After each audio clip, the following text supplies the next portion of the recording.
evening, everyone. Hope everyone's day is going well. My name is Mateo. I'm currently a board member here at Sacred Voices. I also do poetry workshops as well with youth. And I'm going to be your host for this evening for our open mic. Really excited today. Have a lot of different announcements to share with you all before we kick off our open mic with our first act coming up. His name is Rick Shaw. Should be going up around like 6:45. But yeah, before Rick goes up, I have a couple of really cool events to share with you all. Sacred Voices has been pretty busy within the past couple of months. Just working on different like poetry curriculums, trying to get more poetry workshop facilitators from the community. So y'all have really been digging it. We've got a lot of more people really getting involved with the organization. So just want to say thank you so much for all of the support, for all of y'all who are tuning in today. It really means a lot to us. And yeah, feel free to share this with your friends. Invite some people. There's still some space on the open mic, so if you all want to perform any of the pieces that you've written, then feel free to just send a message to the Sacred Voices Facebook page, the Instagram page, and we can get you on the open mic list. Still a couple more spots, so get them while they're here. Um, yeah, so the first announcement that I have for you all is an announcement for some upcoming poetry and comedy workshops that Sacred Voices is going to be hosting. So the first of these is going to take place on Saturday, April 10th, and then the second one is going to be on April 24th. I believe there's another one that is happening in May. I have to double check. I think either May 8th or May 10th, whichever one is the Saturday between those two dates. And yeah, so these will be taking place at 4 Mile Park, which is just about 4 miles outside of Denver. And let me just read the description for you all so you know a little bit about what this event is going to entail. Um, so, out of the soil left behind in the wake of trauma comes new growth, healing and healing and beautiful. Sacred Voices is a Denver nonprofit dedicated to empowering BIPOC youth, Black, Indigenous, people of color in their creative expression. Come join Sacred Voices this spring as we put on three outdoor workshops on poetry and comedy at 4 Mile Historic State Park. Students will be taught different techniques in poetry and comedy and learn about how creative expression can be used to process complicated feelings. The workshops will be facilitated by BIPOC creatives based in the Denver scene. 4 Mile Historic State Park houses the city's oldest standing structure and serves as the ceremonial birthplace of colonialism in the city of Denver. Sacred Voices is purposefully working in partnership with 4 Mile to put on these spring workshops to serve as an example of how spaces can change and be used for healing. There will be 3 4-hour workshops on April 10th, April 24th, and May 8th. There will be a showcase of workshop participants at a later to be determined date. Um, yeah, so that's just the first announcement that I have for you all.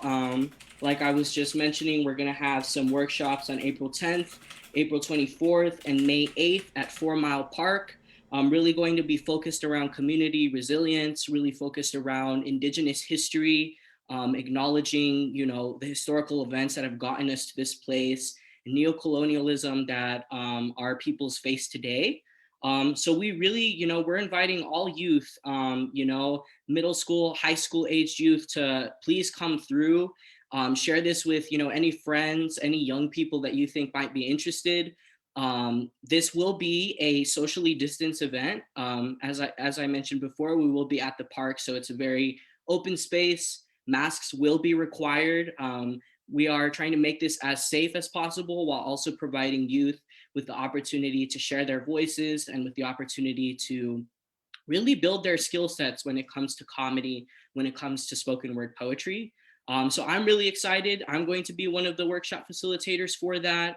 There's going to be some other faces there as well. I know Brianna Hill, who has hosted these poetry open mics before, will also be one of the poetry facilitators. Joshua Emerson will also be one of the comedy facilitators. He's also on our board of directors, so shout out to him for organizing this event. And yeah, it's going to be a great time. So yeah, just pull through, go and register. The information is on our Facebook page and our Instagram page. So pull through to that.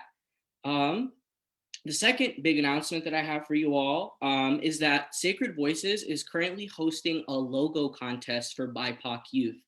That's right. So BIPOC youth between the ages of 14 and 25 are invited to submit an original piece of artwork that will serve as Sacred Voices' new logo from here on out. So we just got this started at a little bit earlier this month. But basically, students will have up until I believe April 25th to submit their own original artwork to be considered for the Sacred Voices logo contest. And there is a cash prize, so there is an incentive to get on out there. It's also really great for exposure. We'll plug your stuff, plug your social medias and stuff on our personal pages, and just like remember you as well on our website. Um, so yeah, go ahead and head over there if that's something that interests you, or share that with a young person in your life, and potentially, yeah, get them some more support, some more exposure. We're always trying to uplift BIPOC youth and BIPOC creatives, so that's a great opportunity to do that. Um, let's see. Yeah, so the other two big announcements I have for you all. So we are still looking for members of our board of directors. So if you're someone who's interested in, helping us put on the open mics, helping us kind of organize our poetry workshop facilitation, um, please, please apply. Our website is sacred voices.org. And it pretty much pops up as soon as you open up that page. So we're really inviting, members of our community who are invested in the arts, who are invested in building more spaces for Black, Indigenous, Latinx, Asian, all sorts of, BIPOC people, really investing in those spaces in Denver. As I'm sure a lot of you all know in our audience, there's not very many spaces for BIPOC creatives. And the few spaces that we do have often get overtaken by different forces such as gentrification or just a number of other, pressing community issues. So this is your opportunity to really, invest into an organization that's out here trying to do the work with youth. I think that's something that makes our organization very, very unique in that sense, right? It's just this emphasis on BIPOC youth and really trying to uplift them and really trying to build that infrastructure for BIPOC youth creatives in Denver. So yeah, if that's something that interests you, like it interests me, then pull through and come to our website, and you can learn more about our organization and see if it's something that you would be interested in applying for. So awesome.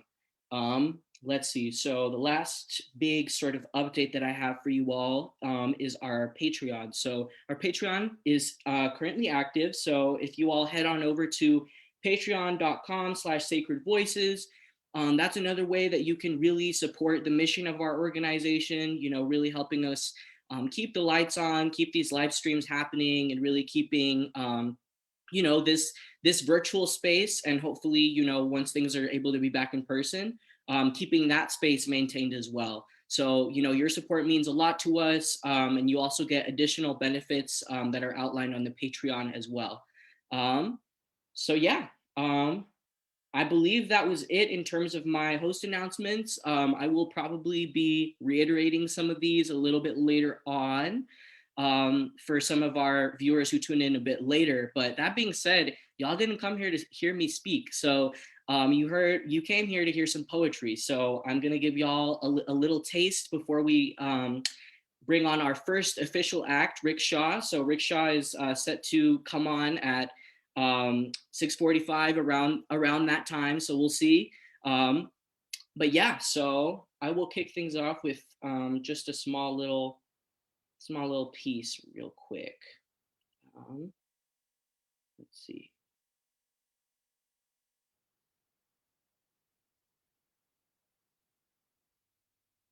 Wow, I was just talking for a long time. I'm kind of surprised that I was able to talk that long. But all right, I think I will start. I'll start with this short little piece for you all, and then we can kind of assess from there. But so this piece is titled the tale of how the moon swallowed the sun and burst into flames. Above my bed once hung the paper mache mosaic you bought me in Cuba, a colorful portrait of the moon cresting the sun. Subconsciously, my brain came to see your likeness in her visage. Full figure, long lash strokes, deep red lipstick, a mystic look painted in her single eye. Hanging below her on an array of strings, a star, jubilant and beaming, with a bright eyed fish and a playful seahorse. I picked up the moon, her stars and her creatures, and I tucked them away into a dark nightstand. I put out their light. I do not yet know if I will burn them or let their faces collect dust.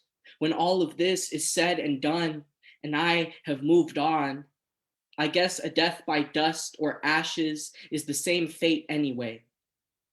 Strange, isn't it? The sun never got a face. Thank you all so much. Yeah, that was the first piece that I have for you all. It's a very abstract piece. Because I have some time, I guess I can talk to you all a little bit about, what that piece was about.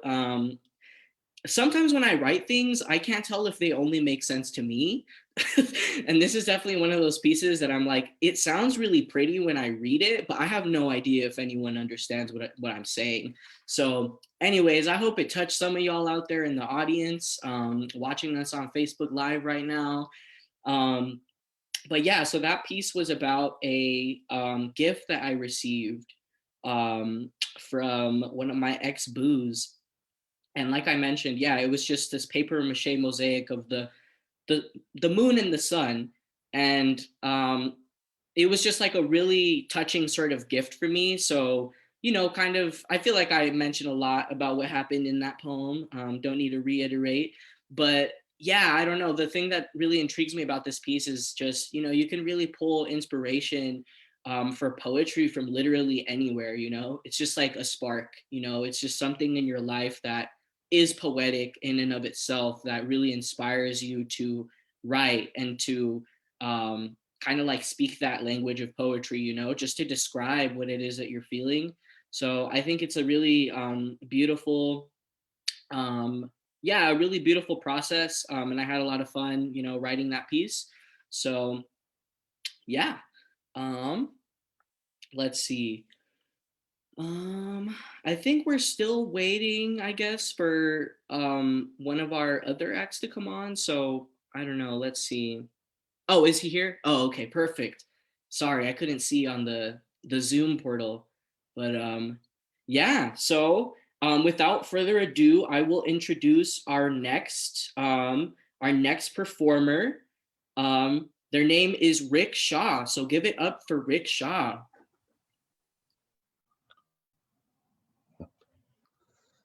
Hello, everybody. Today I'm going to read a poem called The Day I Died.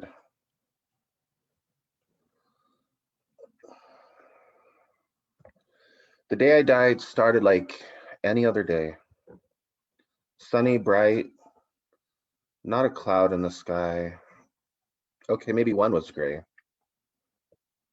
It was summer then, at a time when you could still play outside at night.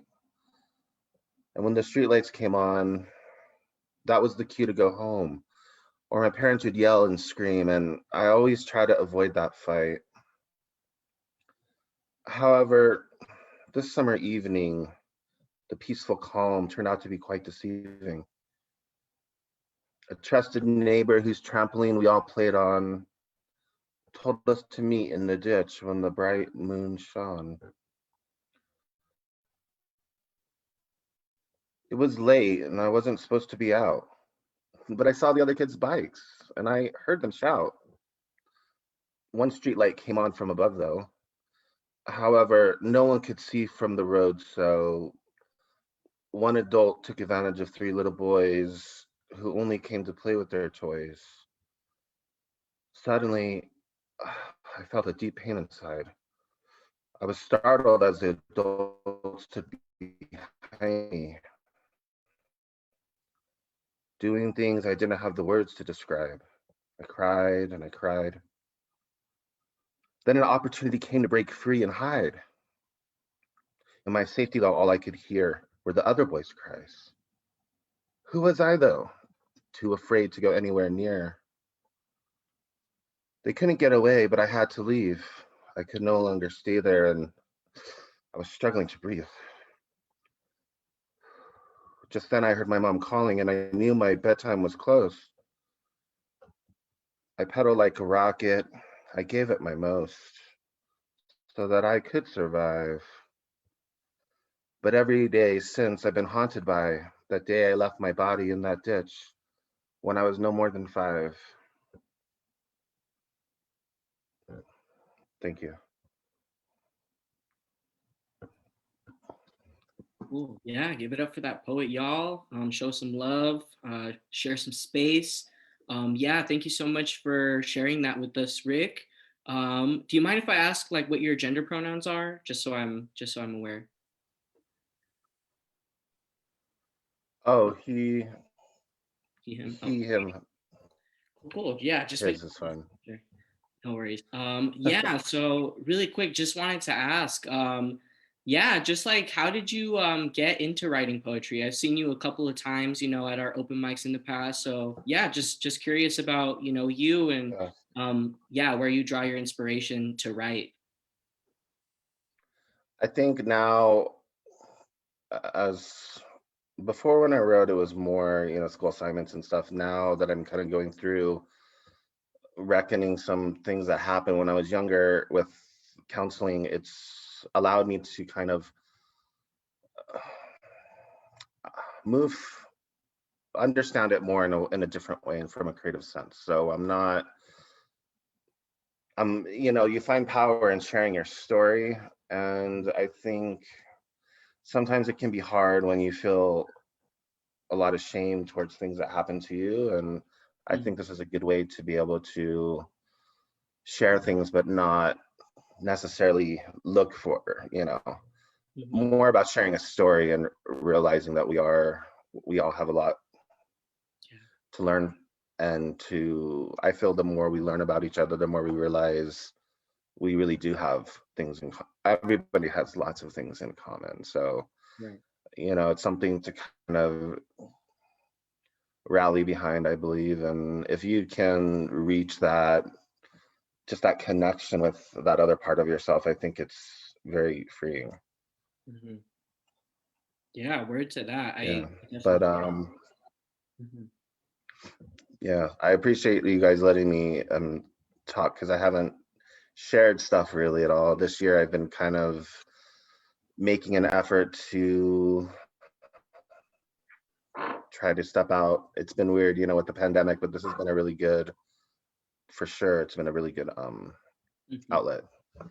Yeah. Yeah, of course. Yeah, I mean, we just appreciate, you tuning in and yeah, showing up and stuff. Like I said, I've noticed you like coming before and stuff, and I always appreciate hearing your work. So yeah, thank you so much. That being said, let's I see. appreciate that. Yeah, of course.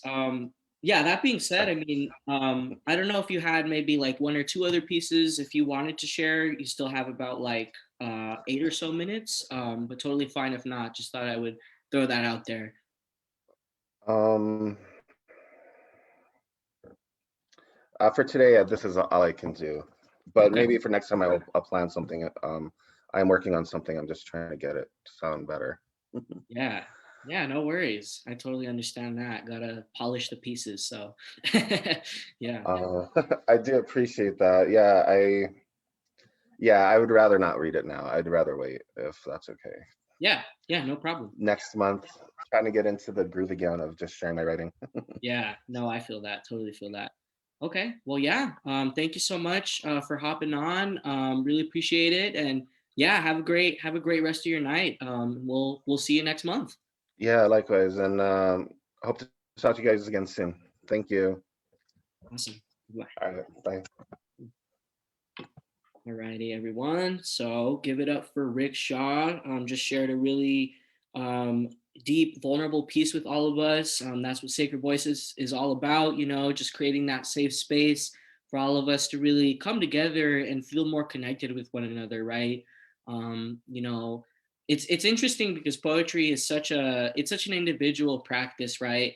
It's a deep process of self-reflection, but the thing that makes spoken word poetry so unique and so impactful is the ability to share your experiences with other people, right?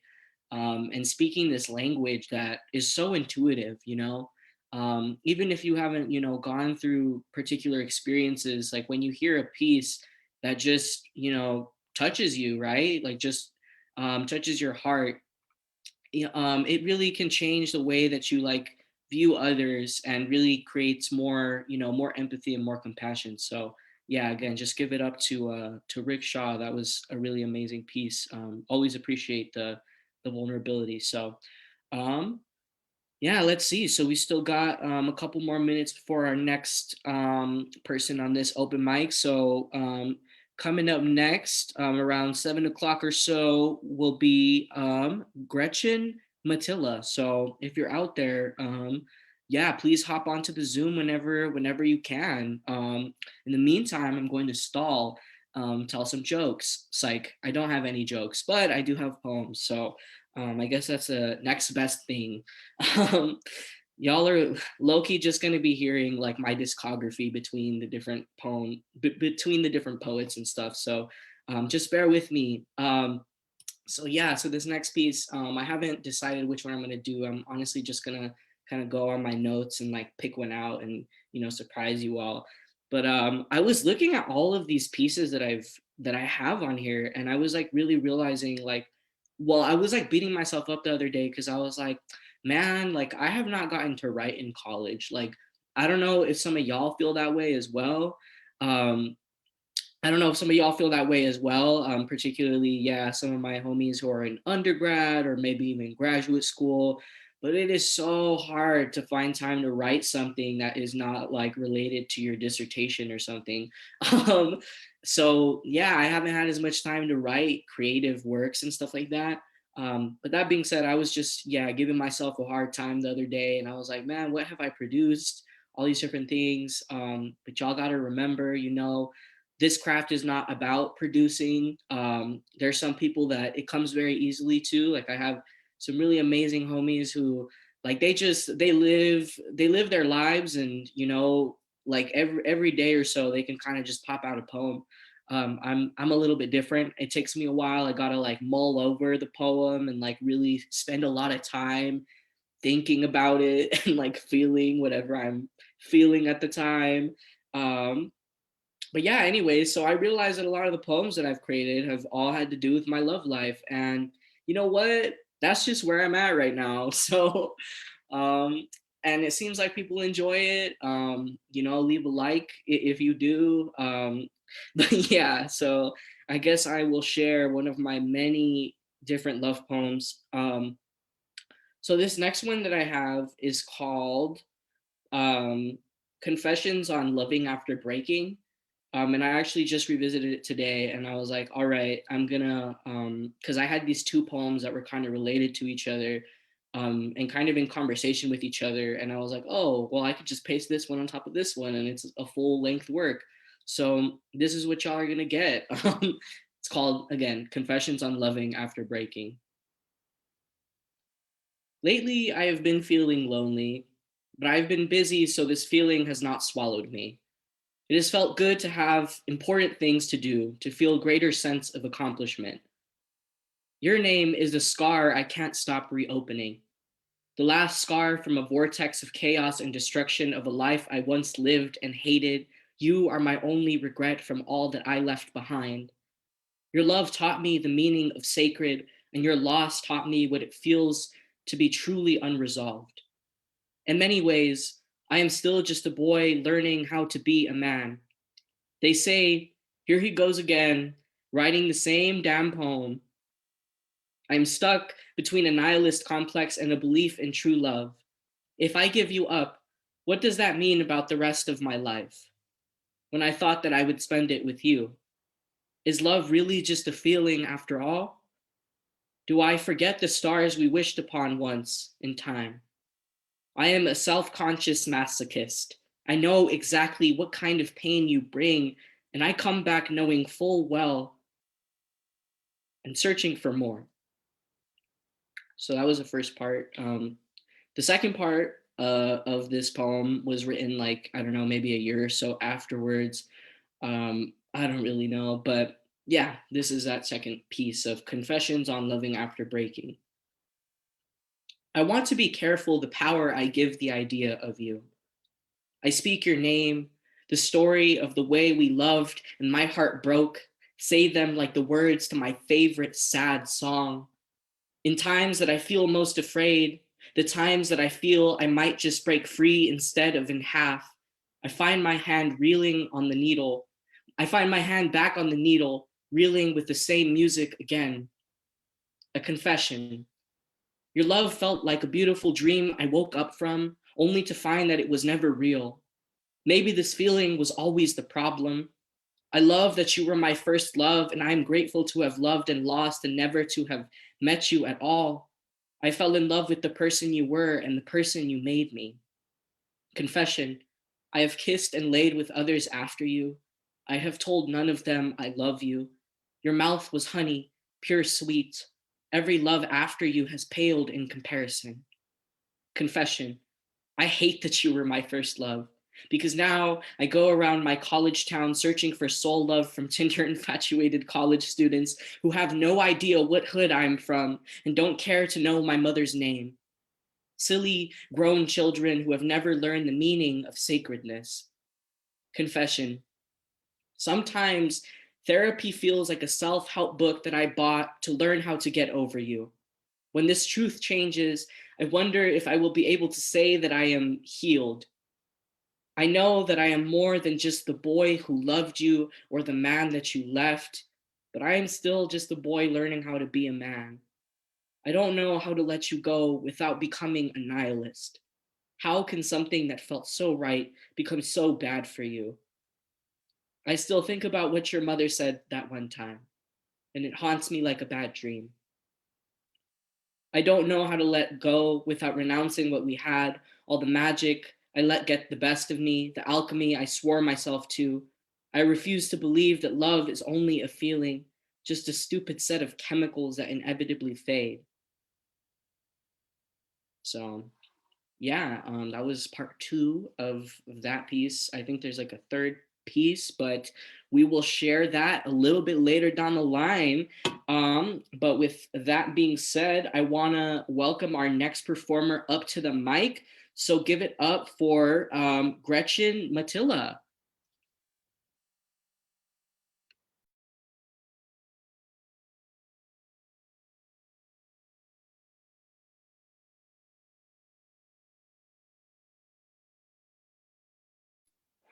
Oh, Gretchen, I'm not sure if you're speaking, but if you are, we cannot hear you.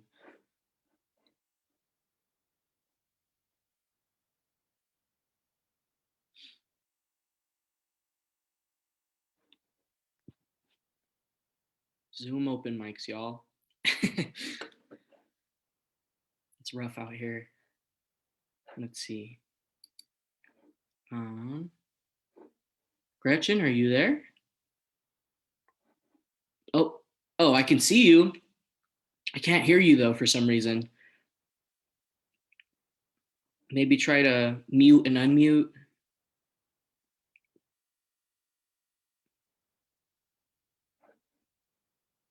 Let's see. Um, oh, Okay, I'm muted now. Can you hear me? yep, we can hear you perfect. Awesome. Can you hear me now? Yep, go ahead. Yeah, take it away. I'm getting some glitchy. Oh yeah, you're glitching out a little bit. Let me try to turn off my camera and maybe that might help. Yeah, no problem.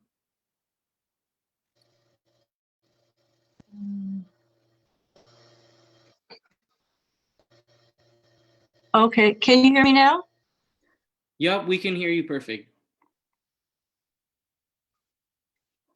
Oh, thank you. I was thinking, are you guys on a different time zone than me? We are on Mountain Oh, Time. it's 6 here, but I managed to find you, so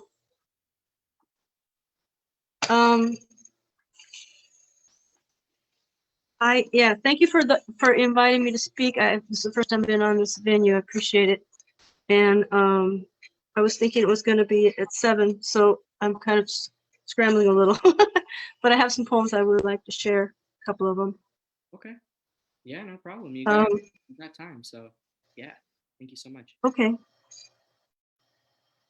This one I have not shared before. This is untitled, but it was November 7th, 2020. Here I am, just dangling in the wind, gutted from within, no knowledge of my mother tongue or how to speak it. When the Kenyan writer and professor spoke of the power of speaking in your mother tongue, native tongue, and how generations of people have been beaten and ridiculed for speaking in their own language. Oh.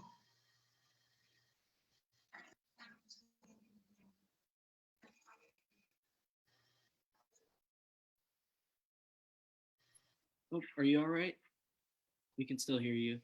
Something happening. I'm hearing it echo.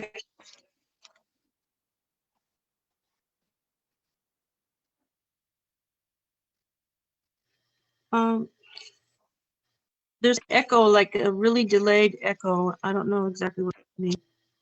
Don't worry. Yeah, let me try to mute myself. Maybe that'll help. Let's see.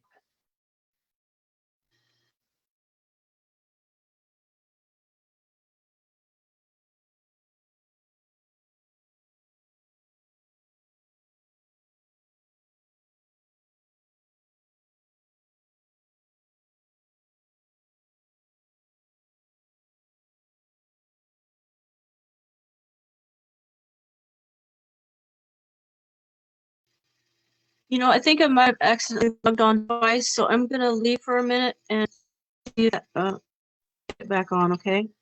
Okay, no worries. Sounds good.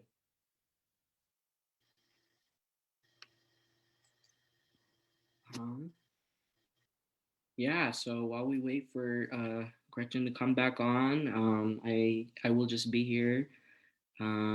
Let's see. I'm trying to think how I can stall in this time. I'm sure it'll only be a couple of moments, so we'll just kind of wait and give her some time.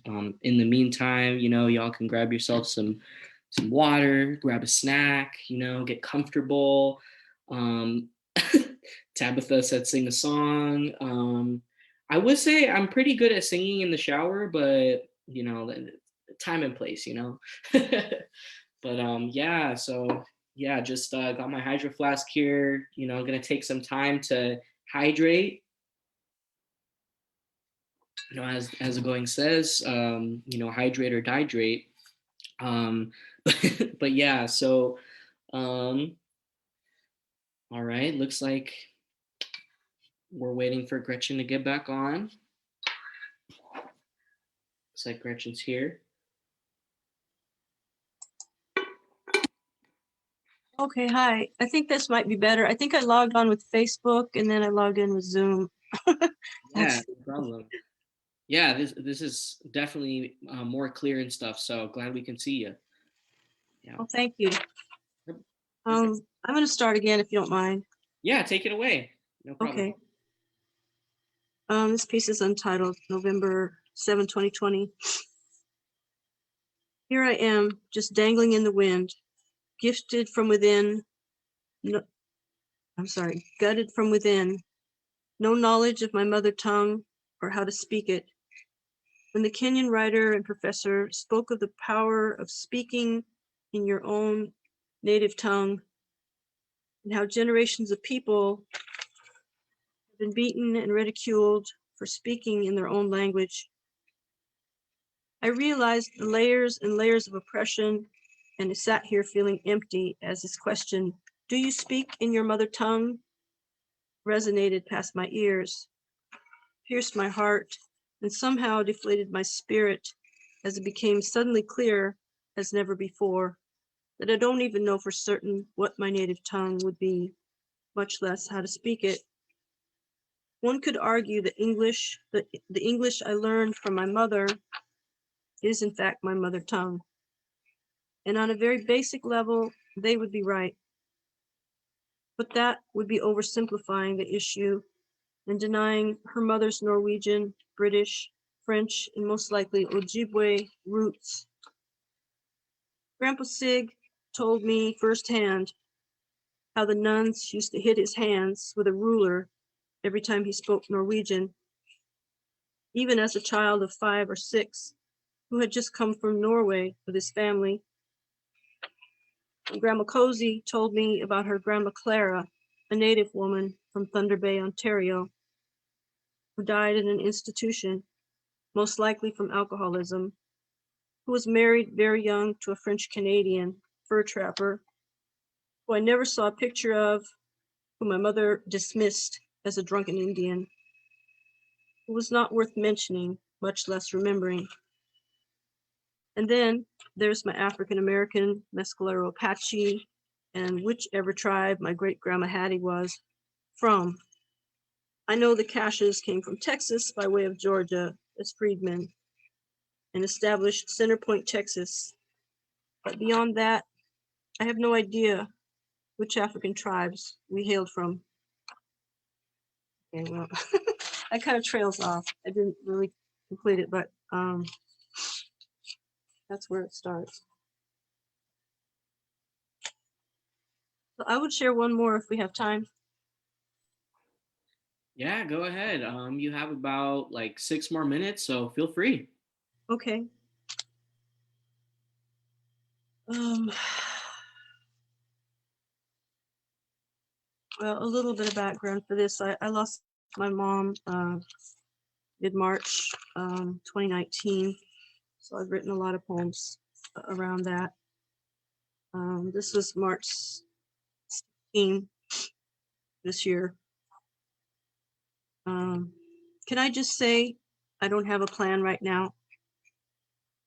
Can I just have a plan in mind and know that it isn't working? Like, I don't want to be strong and power through right now. I don't want to buck up and be a sport, put on a cheerful smile. I just want to curl up in a ball and bawl myself to sleep. To sleep so long, I forget what I was crying about. To just disappear from consciousness till I wake up from this nightmare called permanent absence of my one and only mom. Love me like no other, too much love to lose, too much loss to wish away, to fade away, to eat or drink or fuck away. And no, God damn it, this isn't brand new. It isn't a fresh, bright red, bloody wound like it was that day at 4 a.m. when she left, when she lost the battle to fight to breathe and surrendered to leave. To leave this troubled, fearful place for good, to give up the fight, to take her well-earned flight with the angels who we so love. Don't get me wrong. I've enjoyed celebrating my sobriety birthday, going to Snoqualmie, to hang out, have a girls' night with my friend, in spite of her gambling addiction and her cancer diagnosis. I enjoyed going out and getting my nails done, like my mama would have wanted me to do. But the bottom line is, there are those moments when it makes no difference what anyone else would think or want me to do, because all that there is for me to do is walk through what I'm feeling, is walk through the shadows of our last kiss goodbye, when there weren't any hugs or kisses to be had, when there was only the pneumonia and the fentanyl coma, the one-way conversations, wondering why. Why was I the only one who didn't feel her squeezing my hand? Was she mad at me for going home, for not moving back home to a redneck town that was never much like home once I moved away? Or did the guys just maybe imagine the squeezing because of wishful thinking? That same wishful thinking we all fell prey to as we wished our presence and our words would keep Mom alive. Thank you.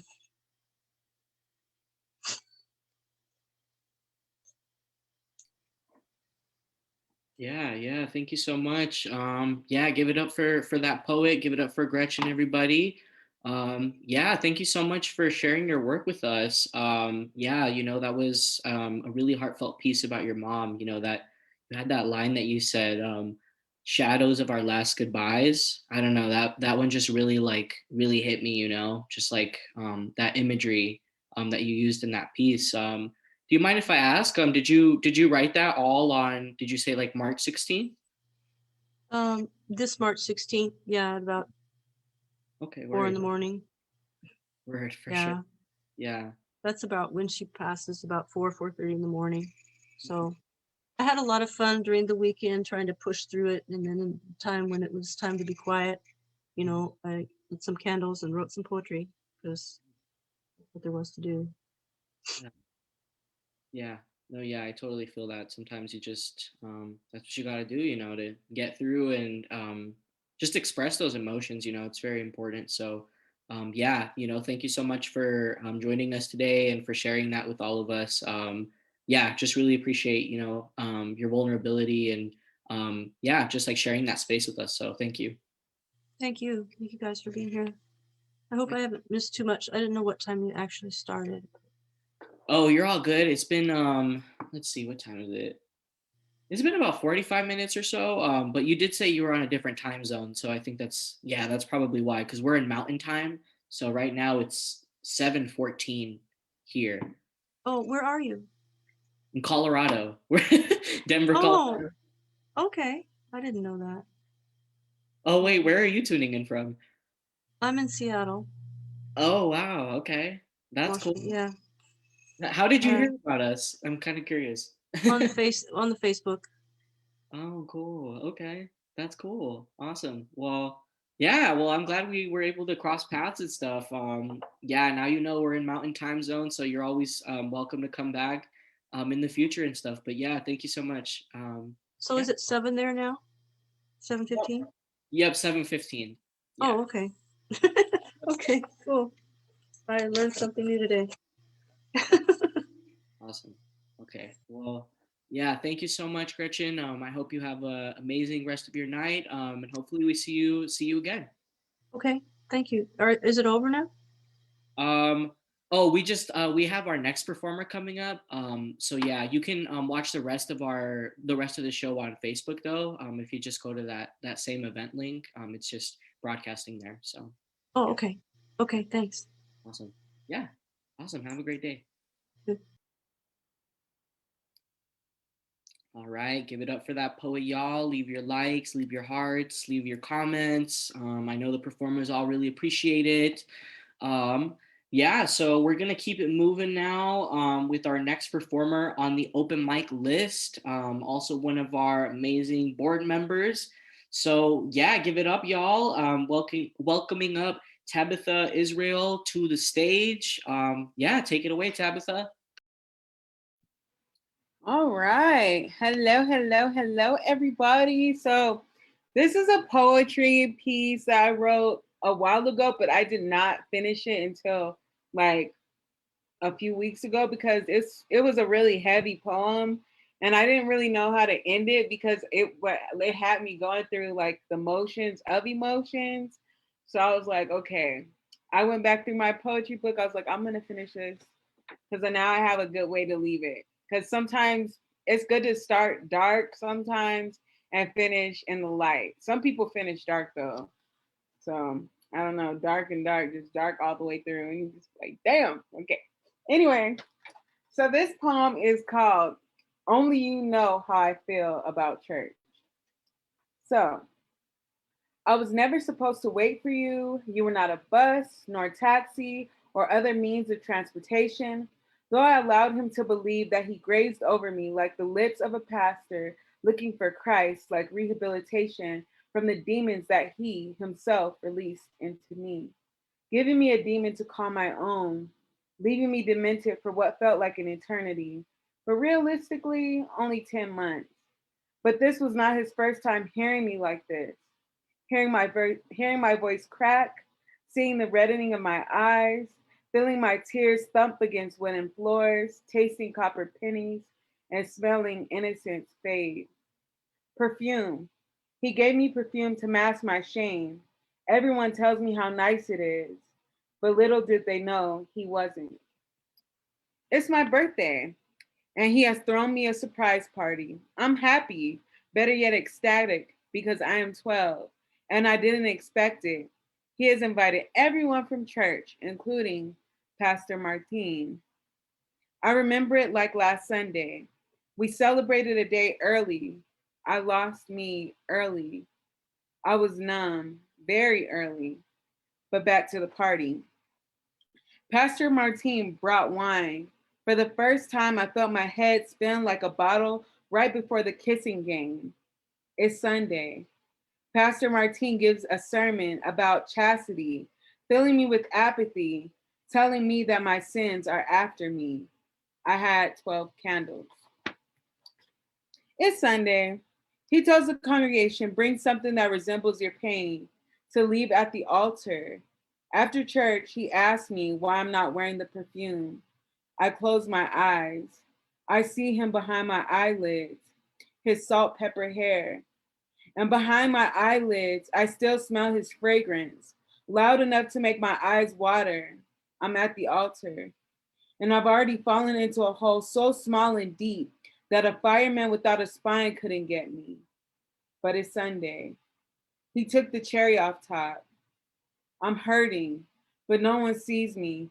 They just see a 12-year-old that doesn't want to go to church. But it's 12 now. But it's 12 now. Pastor Martin calls me into his office. My parents don't question it. This lesson gets harder and harder to understand because when you're 12, you want to run around and play, but you never asked to play this game. You never asked to have hands on you. You never asked to have this man on you because you're 12. It's Sunday. You're 26. You don't celebrate birthdays anymore. You don't go to church anymore. You found something more holy. You found yourself when you were lowly. No need to pretend or act as if your pain never existed, but instead to recognize and confront that demon in the mirror. No longer having to, no longer having the need to appear perfect like the upper class interior, something seeming to be well put together, but broken. I'm no longer afraid to sleep because I have finally awoken. Sweet and bitter, like the Most High wrote it, I'm no longer catching bodies and ghosts, but I'm hanging on every word that my forefathers wrote. I wasn't called, but I was chosen. Chosen to live with nightmares and pain.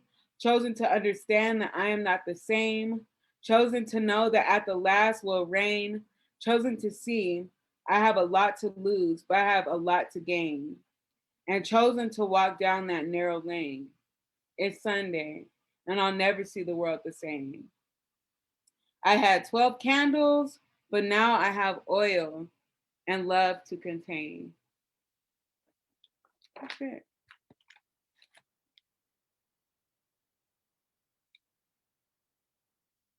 Yeah, give it up for that poet, everybody. Share your likes, share your hearts, share some comments. We always love to see it, love to read it. Yeah, Tabitha, thank you for sharing so much.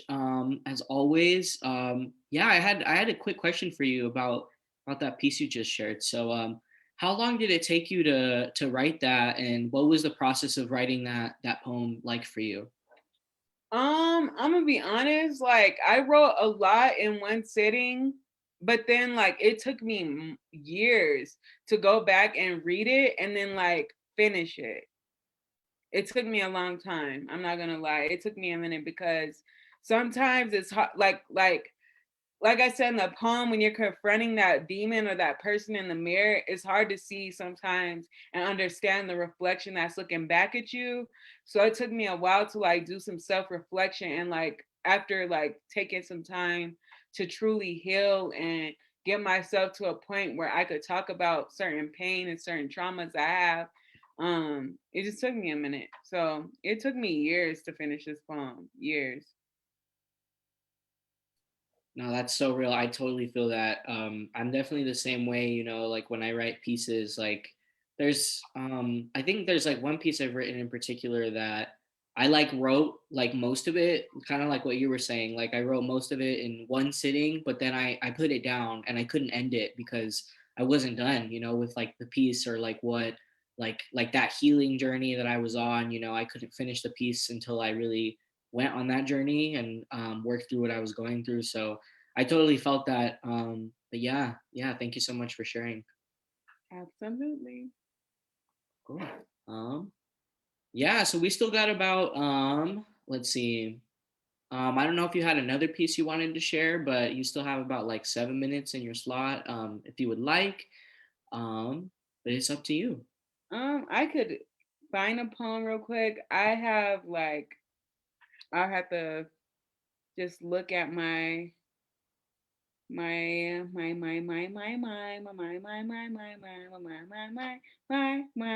at my arsenal of poetry. Um, I guess I could share this one. It is I wrote this based off of story in the Bible, and it was a duet that I did with someone, but his part goes good with my part, so it just helped to take up the part. So it's by me, but not by me. Some of it's by me, some of it ain't. So, okay, it goes like this. Let me turn my brightness up. So, out of my hands the fate I was brought, teaching my cousins the things I was taught, living my life in a palace, still unbalanced. Though I'm a servant, show my righteousness through my talents. Integrity got me favored with the king I serve. Dudes were plotting how to play my cards, told their words. The Lord knows I just want to see my people free, but all the while got the heathen hating on me. I got a sin baby girl under the king's sheets. A wicked man want me bound down at his feet. Well, he don't know that the Lord God plans for me. He coming against the gods, we end up with the feast. Open slow like a rose, I got chose, but I made haste at the peduncle and somehow I got cut. Water and flowers is how my body got cleansed. So much favor and praise just for my appearance. A royal crown to conceal love and lust in the king. The heathen way of telling me that I am the queen. He got me bound in knee to open the cage, to subdue the rage by the fruit of my hand that I gave. Supplication to the king for the foot on the neck. No more a precious stone. I'm a flower and yet I paid the respect. Meanwhile, my can be unknown. My cousin let me be, but he never left me alone. Life in a balance up in this palace, righteous talents that the Lord sent and meant for me, taking orders from the wise, but I keep it discreet. But it's the day of the Lord, so enjoy the feast. Remain hidden like the hunt. Okay, I'm done from there. So yes, this is just like a small piece from a song, and because I mean, I think the thing is, it took me a while to understand this fully. Is that rap is a form of poetry because there's so many like similes and metaphors to understand certain things in poetry. Like, I don't know. I have this song called Genesis to Exodus, and it's like I open up like I'm Genesis, think about how it was handmade, like just thinking about how you were handmade. You don't know how you were handmade. We weren't there in the creation of you becoming a living, breathing human being. And I just I just like poetry, and I like the intricate languages and the ins and outs and the cadences in poetry and rap and songwriting in general. Because songwriting, I'm telling you, it takes a while. It takes me a while to write a poem, but to write a song, it takes me sometimes weeks, months to even get inspired enough to even write a poem or a song or anything like that. So, Yeah. yeah, I think I have like 4 minutes left. I'm just kidding. Yeah, dude. Yeah. No, I totally feel that though, what you were saying about like rap being a form of poetry.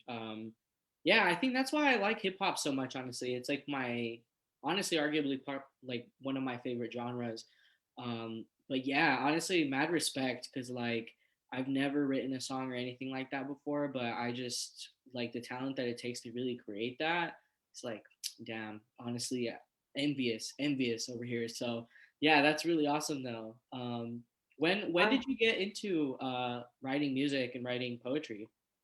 so I got into writing poetry like for real when I was in high school.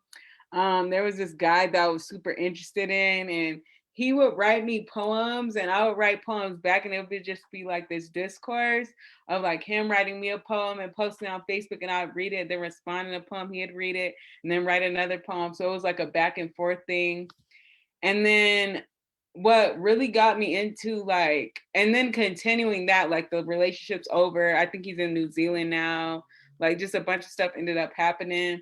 And so just moving into college and, doing open mics and stuff with that and listening to beats and stuff. And I'm just like, I can do this. This is going to be easy. And then like having to fall on my face super hard, like that sucks. And hearing that feedback just made me want to do better. So I mean, it's hard to do when you're doing a rap a cappella because the beat sometimes dictates how the song or the lyrics come out. Because if you're just reading lyrics, you're not gonna really understand it the way that you'll understand it with the beat and hearing it. So I don't know. I got inspired by some people that were really talented, and yeah, just inspiration, being inspired. That's mad cool. Okay, cool. Well, let's see. You got about a minute left. Nah, but yeah, thank you so much just for sharing your pieces with us. Really like hearing your work all the time. I appreciate the flow. So yeah, thank you so much for sharing, Tabitha, and hope you have a good rest of your night. Thank you. Thank you very much. Awesome. Well, I'll see you around. Peace in the Middle East. All right, awesome, y'all. So we're gonna keep it going along here. So let's see. Looks like our open mic list is getting a little short right now. So I'm gonna play some poems. LOL. I'm gonna read some more poems for you all.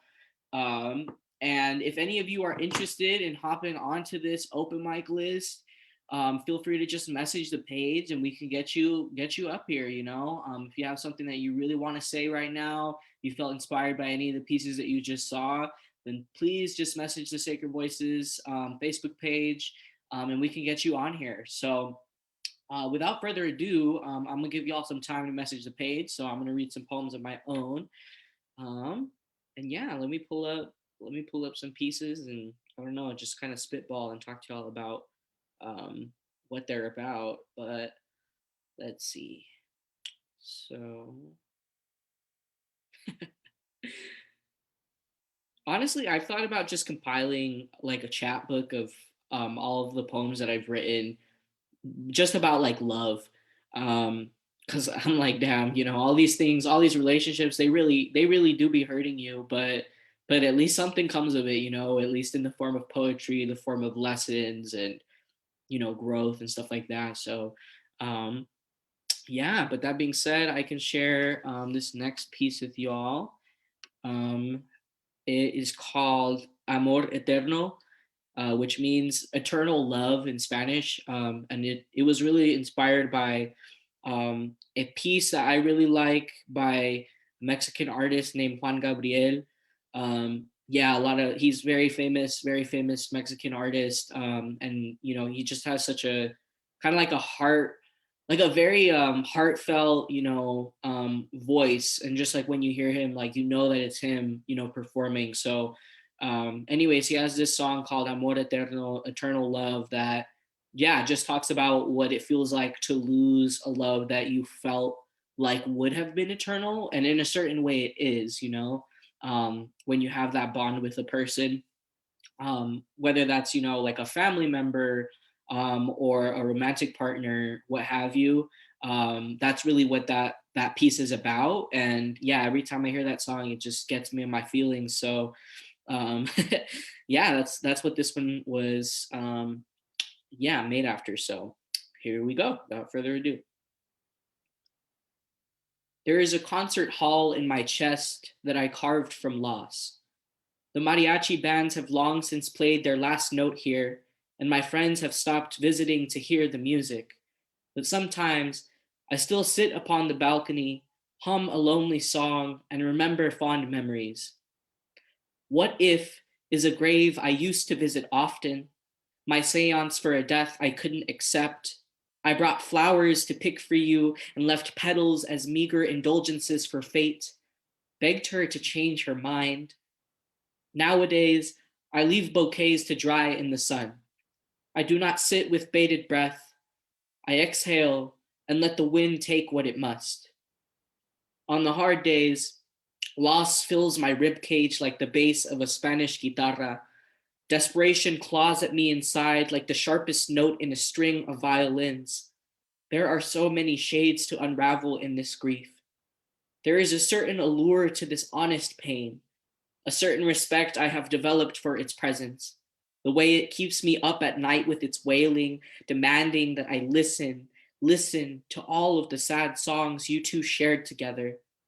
I practice this ritual every fortnight or so in the tradition of great Mexican artists who brought stadiums to tears with their unbearable loss, or Frida, who couldn't stop painting her own face.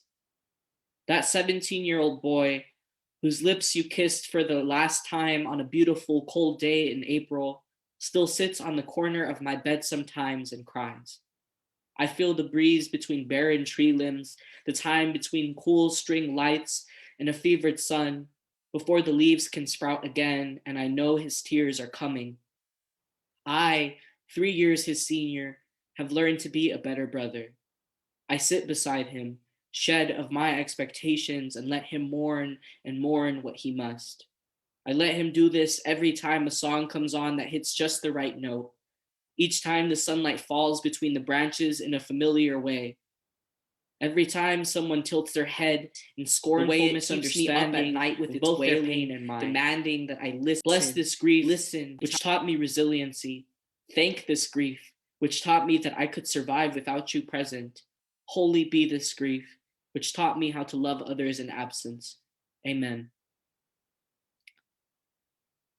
Yeah, so there's that piece for you all. I think, let's see.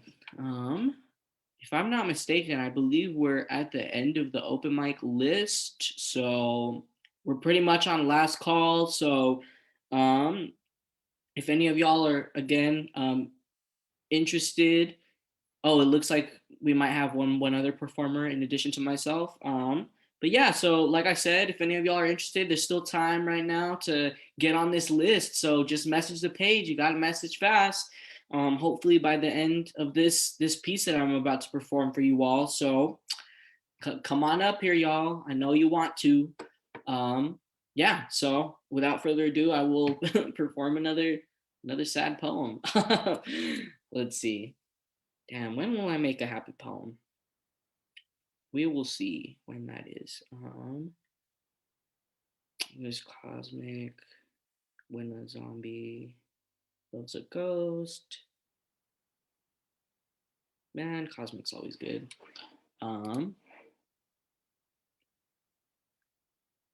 Yeah, cool. So, yeah, this next piece that I have performed it many a time, but in case we have some people who have, are just tuning in, maybe haven't seen me perform before. This is a piece that I wrote that is personally one of my favorite pieces. It took me about a year to write, as I mentioned in the piece itself. And yeah, just about, the loss of a relationship that I really cared about, and kind of how I, worked through it. So this piece is called Cosmic. We used to say our love was cosmic. Your last letter to me, a hand-traced rendition of Tezcatlipoca on a bright orange placard, said that we felt ancient together. You wrote that you had had a dream. You, me, on a beach in San Francisco with him. You didn't know what that meant, but you knew that I always wanted to move to California and that he was the Aztec god of self-reflection. I knew how much you loved the sea.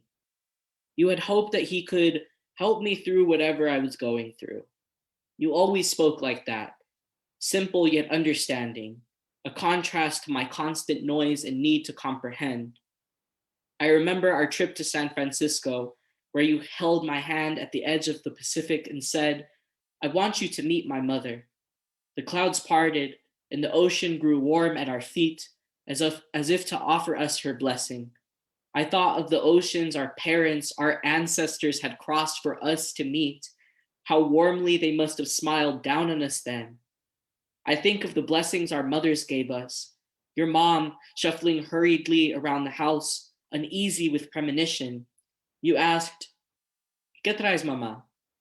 What's going on? Y ella te contestó con su intuición materna, and she responded to you with her maternal intuition, tú y Mateo se van a casar. You and Mateo are going to get married. I think of my mom giving us a ride back to your house when she joked we might adopt children and give them a good home if you didn't want to bear them. And in this quiet way, I knew that she liked you too. So if our love was cosmic, and I do believe it was, then our break was all the more earth shattering. I have struggled to write this poem, this epic, for the past year since. It was never easy for me to write a love poem for you. So I wrote so many, it pains me. You may never get to see. To string together our love into a coherent composition would have been to imply our love was anything but timeless. It was a crisscrossing of lifetimes I could never contain. Truth be told, I never thought we would end, so I never thought to write one. Part of me still doesn't believe that we have. But as indignant as part of me still doesn't believe we have. As we used to say, time doesn't exist. But as indignant as I am only human, and the grief I have felt for your loss has been one of the greatest wonders of my world, and demands I approximate the feeling nonetheless. So we were two astronauts, flying too close to the sun. And wasn't it so warm? You made my heart leap. I would have broiled just to be close to you. I paid no attention to the warning signs, this radioactive heat threatening to poison us, destroy us if we flew too close. I had never felt a touch light and pure as yours. Past loves had heavy hands, left me sun-seared. My skin grew thick with scars. If it were up to me, I would have held on until our future became stardust. We were two astronauts headed straight into oblivion, a place you knew we wouldn't come back from. So thank you. Thank you for leaving, before we burned out, before there was nothing left to come back for. The day you left me, a chain broke our gridlock. You bounded one way, I the other, us two astronauts cut from the shuttle. You said, I love you and want to keep loving you, time and place willing. But we can't do this right now, the way we both are. I remember our last kiss in front of your house. I looked first at your closed eyes, then the darkness surrounding your silhouette, the sun dipping low and out of reach. How cold I felt then, the heartache deep as lineage torn by the seams, my shame bitter as your mother's tears when you broke the news. I didn't know how to tell my mom, so it took me a week. ¿Todavía no se amaban? She asked me. Didn't you two still love each other? As if love were so simple for families like ours.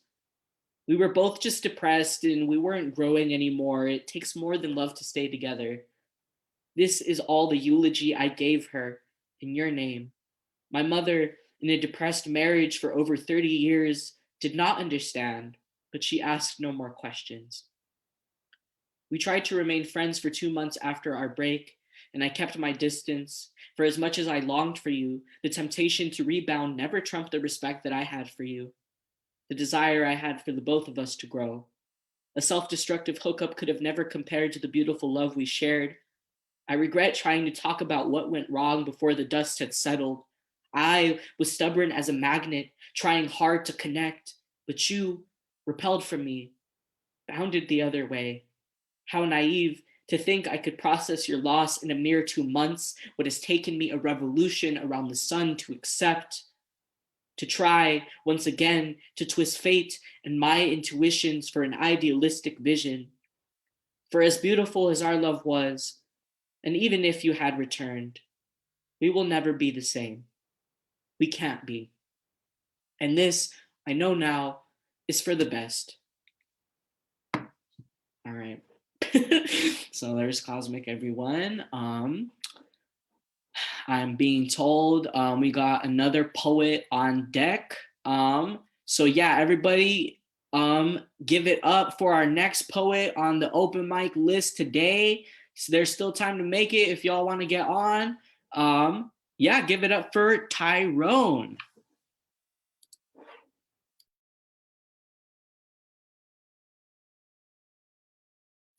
Oh, I think you're muted. Hello? You can hear me? Yep. All right. All right. All right, I'm Tyrone Ross Thompson. I'm a Hawaiian Pumanes Purse, and I'm a future MFA poetry student at Institute of American Indian Arts. And the following poem is Ring Like a Cedar Tree. My biggest fear was dying, a mute, until the matrilineal showed me the roots again. With this grieving was stagnant, like oil in reservoirs diluting the source. And in recent years, people said they was disappointed in this political stance with vehement reactions and seconds into life resentment.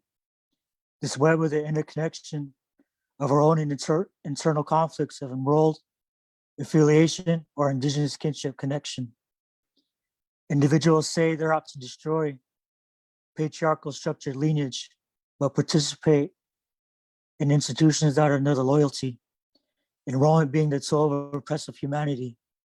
Those minuscule seconds compared to the 165 years of being unheard, the confliction of what is compromised. It was 1910 when the survey began on the Columbia River. The plot to destroy indigenous humanity.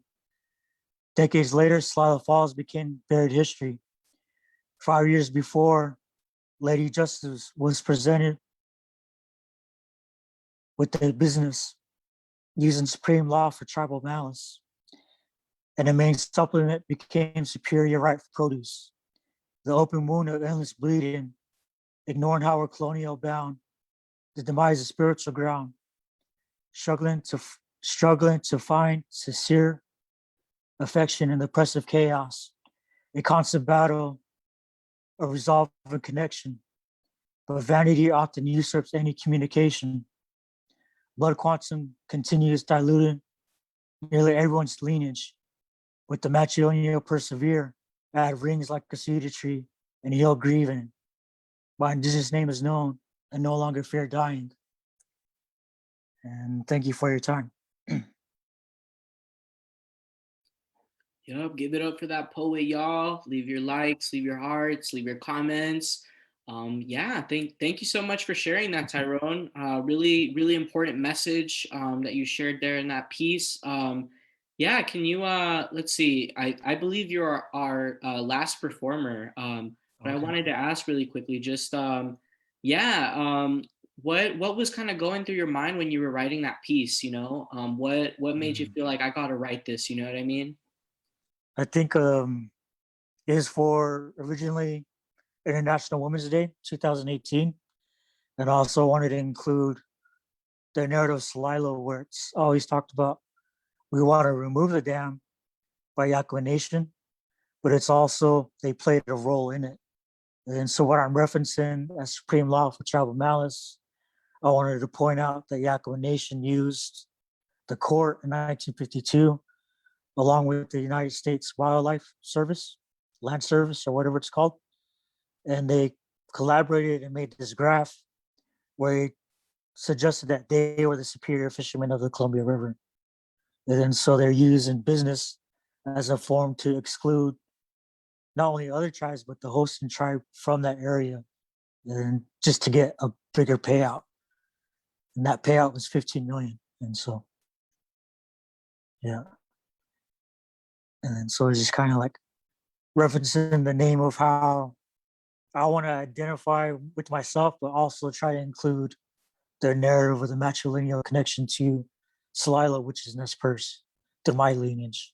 And so that was how I wanted to get all that out and then referencing the timeline of going back and forth. So Super cool. Yeah. Yeah. Thank you so yeah, much for yeah, sharing. Yeah. Let's see. you're welcome. Yes.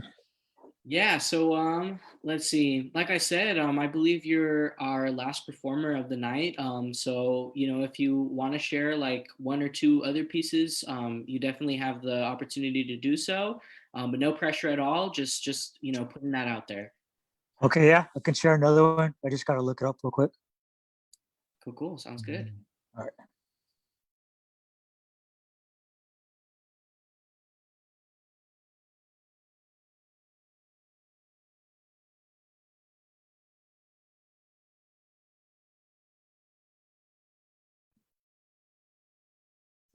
And this one is called Denied Phone Call. After X losses and hard on morality, ignoring denied phone calls from friends and family, while fearing self-dignity, the angst of traumatic repression, anticipate on hearing another departed, consistent dismay of depression, and never-ending family tension. Despite that, found internal acceptance. The dreamer conflicted between joyful and rage, distant from view and silence, disconnected while healing presence. Books would help equip back to original roots and self-love, healing with the dreamer relationship, like others of this ancient kinship. And thank you. Right. Awesome. Yeah. Thank you so much, Tyrone. Thank you for coming Yeah. out. Yeah, I really appreciate hearing your work tonight. And yeah, hope that you come back again soon. All right. Yeah. No problem. And thanks for having me. Yeah, of course. Awesome. Have a great day. Yeah. Have a good one. Cool. All right, everybody. So I believe that rounds out the end of our open mic. I want to, give a really special thank you to everybody who hopped on the mic today. I know it can be a little weird, doing all this stuff virtually, doing it on Zoom. But yeah, just everybody, give it up for all of our performers tonight. I appreciated getting to hear all of your work, and just hearing all the heart that you all bring to your work. It really inspires me and inspires me in my own writing. So yeah, give it up for yourselves, just for making it out here. It's a really big step. And yeah, and I know that our audience at home, everyone who's tuning in, really appreciates it. So shout out to the audience as well. Thanks for supporting the arts in this really really weird time that we're in. I hope that we can all find some time to be in person soon. But yeah, but it's also kind of cool that we can do this online thing and get a lot of different people from different places. So yeah. So yeah, without further ado, I will, yeah, just close this all out. Have a great night, everybody. Take care, stay safe out there.